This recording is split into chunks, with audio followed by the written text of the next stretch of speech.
এটা চিন্তা আছিল যে সেইদিনাখন দুৰ্গা পূজাৰ প্ৰচেছন আছে নেপালী সম্প্ৰদায়সকলৰ আৰু ৰাস্তা কিছুমান ব্লক থাকিব আৰু ট্ৰাফিক জাম হ'ব পাৰে।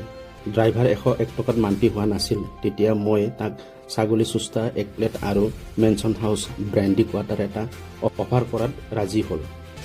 তো ফাইনেলি আমি এই বাটাচালুপৰ মিছন কমপ্লিট কৰিলোঁ। টয় ট্ৰেইন বাচি গ'ল।